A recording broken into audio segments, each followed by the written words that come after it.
Daniel, can you talk to me about what we're doing here on this Doosan Horizontal Machining Centre?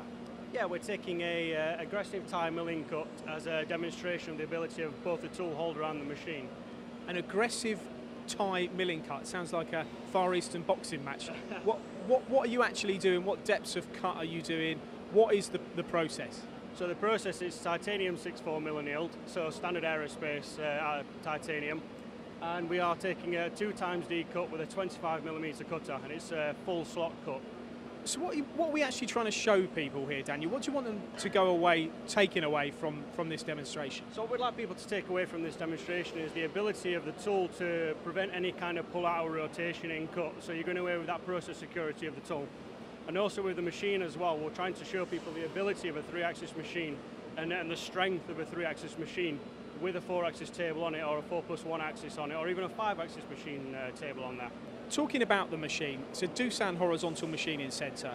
What are the things that you think this machine has that enable you to perform this operation? Well, I've worked on many a machine tool over the past few years, and I can honestly say that my preference at the moment, especially for, I would say, aggressive tie machining, would be a 3-axis machine platform, simply because when you start to add axes into a machine tool from the industry, you add things like a nodding head or a quill in there, you start to add instability. Whereas with a geared sort of 3-axis machine, as this is, you've got an absolute grunt with a cast column and box guideways as well. So you've got a lot of rigidity in there. To put this into context, this is a 13 kilonewton cut. So that's an absolute massive amount of force in there. That's something akin to small jet engines.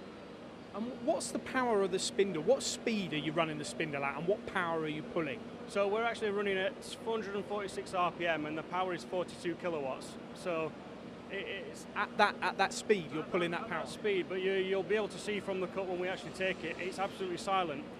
So it's a BT50 machine.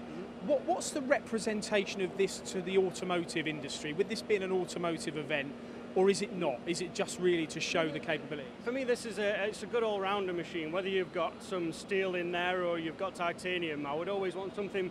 The ability of this machine, it gives you the envelope to put a small part out there or a big part, and especially when you've got a Nikon 4-axis table on there as well. You've got the ability to do complex simultaneous 4-axis movements with a 5th indexing axis. So it's a hell of a demonstration in a titanium part. Absolutely, yes. So where in industry, Dan, would you apply similar techniques or similar applications to what we've got here? Okay. So the extreme holder is something that prevents rotation and pull out to the absolute. So this is when you want to prevent rotation and maintain process security. So where you would use this is, say you get a casting or a forging in and you're a supplier, you cannot guarantee that they are all going to be the same size. So what you want is a tool and a process that can maintain absolute security and qualify that block for you without any downtime at all.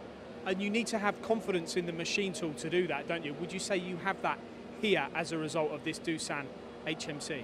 This Doosan was the first machine that went in on this ground, and I can honestly say that it's my favourite and it's the one I've used the most. All the heavy machining we do, I do on this machine, absolutely.